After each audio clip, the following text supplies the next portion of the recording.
So once upon a time we placed a C in front of the EDH to indicate that this is cEDH, a competitive commander deck. We can do the same thing, and I'm gonna coin the word cB3. And I gotta say, it really has a cool ring to the name when you say it pretty fast. cB3! I have a cB3 deck! So I've been receiving some comments about a competitive bracket 3 is impossible because it goes against the entire mindset of what the bracket 3 is going to be. I mean, it says right here on bracket 1, throw down your ultra casual commander deck. The entire emphasis of some of the brackets from 1, 2 and 3 is that it's supposed to be casual. How can I get this wrong? What's wrong with me here? Thing is, we've actually been here before, quite some time ago. This is a 7-year-old video with the name What is cEDH? And it's honestly a little bit cringe to see myself. Link in the description below of this video if you actually want to see this video, because it's literally going over the exact same topics that we're going over right now. Warning, I didn't have this microphone when that thing was made. But we're going to scroll forward to here. Misconception number 4, EDH is only a casual game. Where I found this statement, I think I found this from Facebook like 7 years ago from a casual player. EDH was specifically created to get away from the shitty, dusty, grabby fingers of competitive play. It was conceived so that a group of friends could hang out and enjoy a long casual game of Magic. It was created so that you can play cards that otherwise wouldn't see any play. It meant to be a casual social format. This is true. This is ultimately true. We even have empirical evidence of it, or we had. So casual is the name of the game, is EDH, not competitive. The spirit and concept of Commander is casual. Anyone who says otherwise should read the link below and click on the philosophy. And yeah, now first of all, that link doesn't exist anymore because this is a 7-year-old video, but I promise that what that person writes up there is true. If you actually click on that link, you're going to see a text pretty identical to this text saying that it's a casual bracket. In other words, these two arguments are identical except that they are 7 years apart. One is saying that bracket 3 ID and identity is casual, while the other one is saying that Commander's ID and identity is casual. And this has been said by Sheldon and Gavin, basically. Now don't get me wrong, I think that these guys are great. I like them, they are doing good things, but I can still say that I think that they are wrong. Because in the end, this is how cEDH was born. Back then, when people were building cEDH decks, people disencouraged content about cEDH deck tech videos because they were explaining that you're breaking the format, you're going against the rules of the format. And we answered with, no, we are following them. And we kept doing that, which eventually led into a creation of the cEDH, basically. Which does address the problem here in number 2. The system nor any system cannot stop bad actors. If someone wants to lie and play mismatch, you can't prevent that. However, a lot of people, you want to play games with others and shudder. And basically, the reason behind the C in front of the EDH equaled into cEDH. And now I'm going to explain something that some cEDH players doesn't actually even understand themselves. Because a lot of people view cEDH to be its own format, even other cEDH players actually think that, but it's not. cEDH is the ultimate Rule 0 discussion, and a cB3 is the same, but also defined with a different power level. So I've just made this deck tech, basically, and a video for it. CC Competitive Bracket 3. It's very clear in stating what it is. It's a competitive bracket 3. So back to the discussion of bad actors. I'm actually helping, I would say, the format by illustrating Rule 0 discussions around a competitive power level to one of the brackets. Like by simply stating, this is a competitive bracket 3. This is honest. And a big takeaway so far is that a B3, a casual bracket 3 deck, should not play versus a competitive bracket 3 deck, similar to how a EDH deck and a cEDH deck shouldn't play versus each other either. That actually takes us to a very important discussion and a question that I've received: what is my opinion in difference to 4 and 5? And are they the same? And my answer is basically yes, because they are following the same deck construction demands, except that one has the high power mindset and the other has the competitive mindset. So if we're going to summarize, you could say it something like this. Here's rule 0 discussions for you. 4 is basically cEDH, 5 is cEDH, and I'm adding a 6th bracket here because this is actually a topic I've been thinking about making a video about, that tEDH, which stands for tournament EDH. This is actually a very important discussion that I don't plan to dig deeper into now, but I will just hint that tournament and like kitchen table cEDH are different. And there are people, I haven't actually been the one to coin the word tEDH, it's been coined by others, basically saying that there is a bunch of cEDH decks that go into tournament that don't function that well inside tournaments. I actually have a video about that regarding Yuriko, indicating that Yuriko is a bad commander inside tournaments, but if you move forward, she's actually receiving a pretty good win rate outside tournaments. So she's a good cEDH commander, but a bad tEDH commander. I'm gonna leave it at that. If you have questions, leave them in the comments below. But back to the cB3 concept and the rule 0 concept of adding a C in front of it. Are there any problems so far? Are there any criticism? Yes, I found this great comment from someone. Here is why I think competitive bracket 2 cB2 and competitive bracket 3 cB3 are really bad ideas. For the brackets to have any meaning for casual community, the community has to develop a common trust and understanding what the spirit of each bracket actually means. Let's use bracket 3 as an example. Casual player will have a feeling of for what counts as an accepted late game 2-card combo. Casual player will also have a feeling of what an aggro deck may be to a fast bracket 3. But competitive bracket 3 player will try to interpret those boundaries as broad as possible. Yes, I've seen articles that mention that a 2-card combo on turn 6 would be fine for bracket 3. But what does that mean? And I agree here.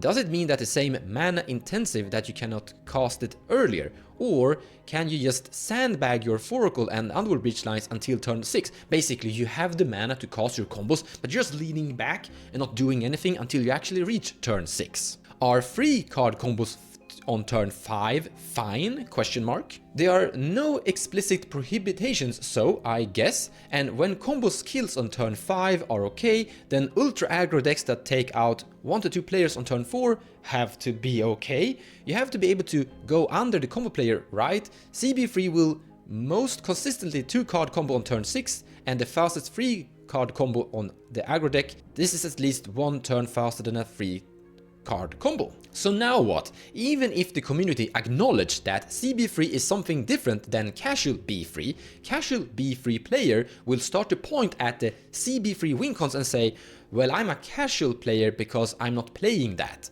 and just play the next best thing. But the cB3 comparison alone will move the goalpost so far that the next best thing will have nothing to do with the initial spirit of bracket 3. So now casual player who want to be true to the spirit of bracket 3 have to differentiate themselves from cB3 and high power bracket 3. Now, first and foremost, I'm going to answer this before we're moving on. I agree, but I actually think that this is a great example. cEDH is a great example because cEDH have actually helped casual players define what is broken and what you shouldn't do. If you're sitting in a game and you're uncertain about your opponent's power level, and you're starting to notice that it's very similar to what the tournament cEDH people are doing, you can point at that pub stomper and say, you're actually doing the same things that the cEDH players are doing. I think your deck is by de facto a cEDH deck.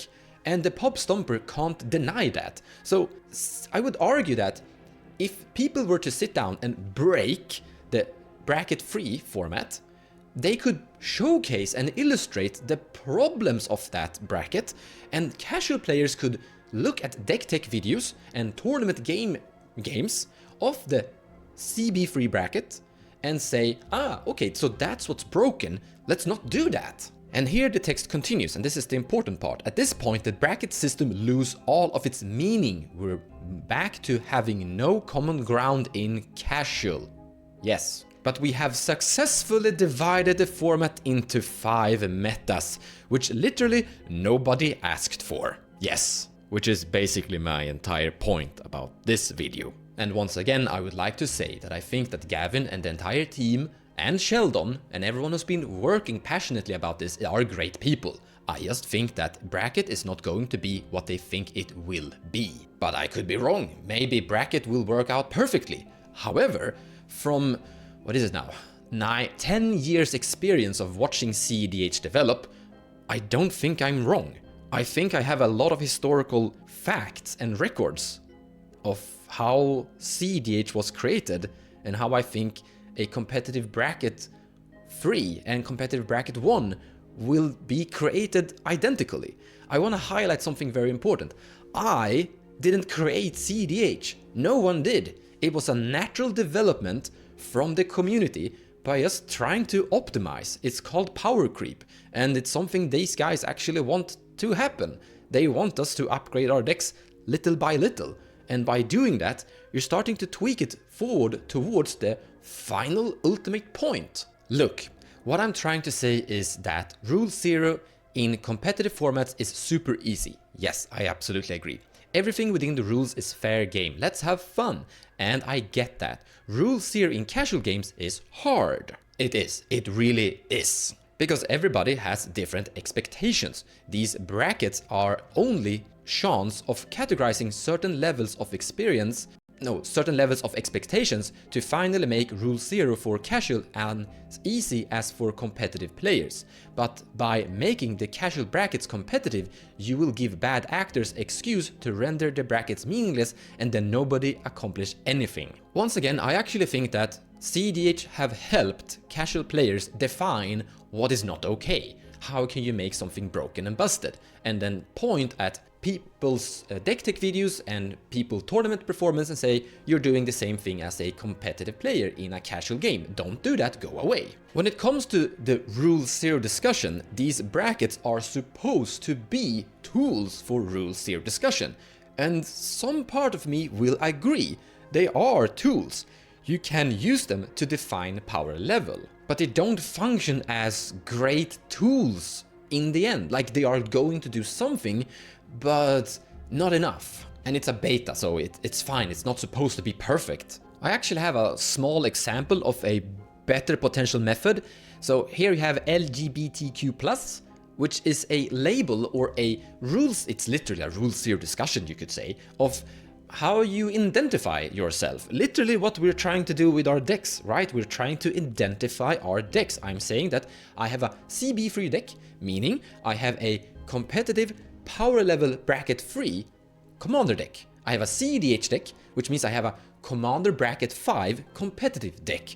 And yeah, you can develop this system further. Just like you can put a T in front of the EDH, like I illustrated, indicating that this is a tournament-focused deck. It is meant to be played at tournaments and not casual kitchen table cEDH games. That sounded strange, but yeah, that's actually how it could be defined.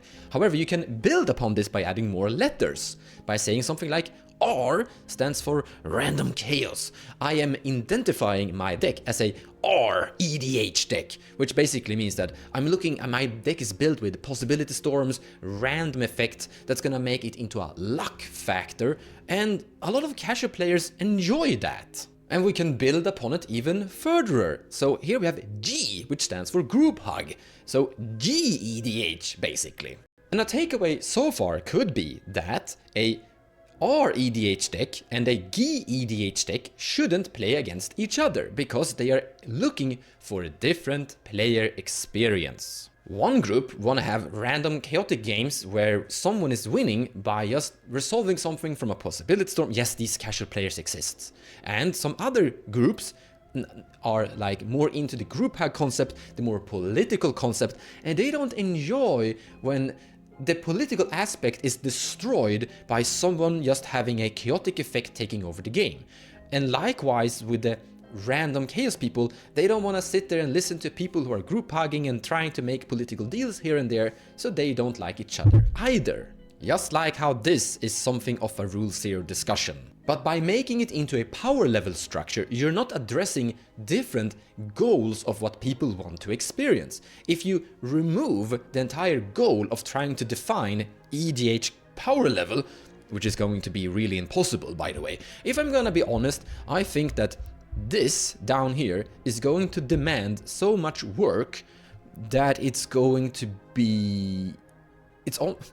I don't know. I think it's hard.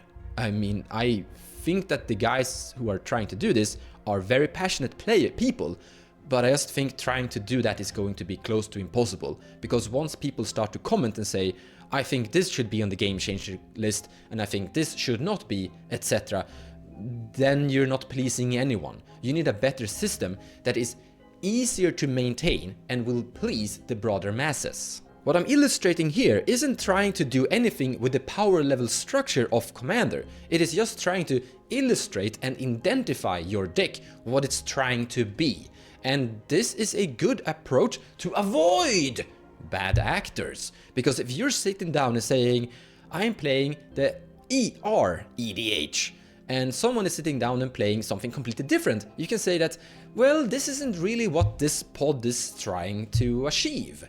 This isn't really what we're trying to look for. You could actually say something like this, that a local game store when you're looking for other people to play with is similar to a dating place, a dating site. You're moving around with people, playing with some people and figuring out, okay, this wasn't a good fit, let's move on. And then eventually you find a bunch of people who, oh look, we actually end up enjoying this game together, quite fun. We have the same kind of mindset together. And something I actually have here inside this video, a good giveaway. This is something a casual player wrote that 7 years ago in how he dealt with pub stompers. People that basically took a cEDH deck and played it versus casual. If you do that in my playgroup, we will tell you, amazing, you win! Now the rest of us are playing for second, and we continue playing the game. Like, this is actually something that can theoretically happen. Like, imagine a cEDH player sitting down in front of a bunch of casual players. They go, Ancient Tomb, Dark Ritual, into Ad Nauseam, draw the entire deck list, Ritual, Mana Rock, Mana Crypt, even though it's banned. And then boom, Thassa's Consult, yeah! They haven't really affected the game whatsoever. So this is literally something you can just say, because that person is clearly out of place. I've actually seen this happen, by the way. So what's the takeaway from this video? Basically that B3 and EDH are two different formats.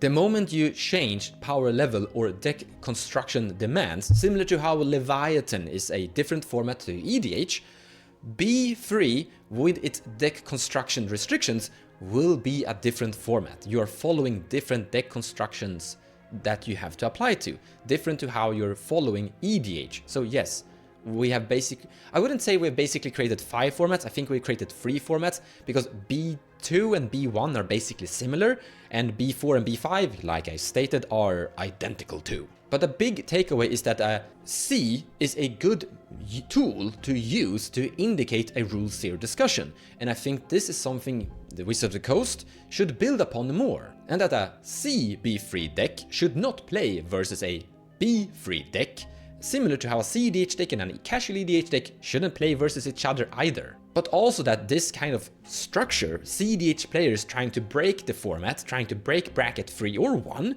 is going to ultimately help those people that are trying to figure out that bracket, trying to understand what you shouldn't do. Personally, I actually like brackets. I think I want to try, like, there's a bunch of people that want to power down cEDH and play budget cEDH. There are budget cEDH tournaments, and similar to how there are people that are playing both vintage, modern and standard, they are looking for different power levels. It doesn't mean they hate or dislike one format more than the other. We just want a little bit more different taste of cake. I said a lot of stuff. I would love to hear what you're thinking and your opinions are. Feel free to leave any comments below in the video and I will do my very best trying to answer them. Take care guys, and I'll see you in the next one.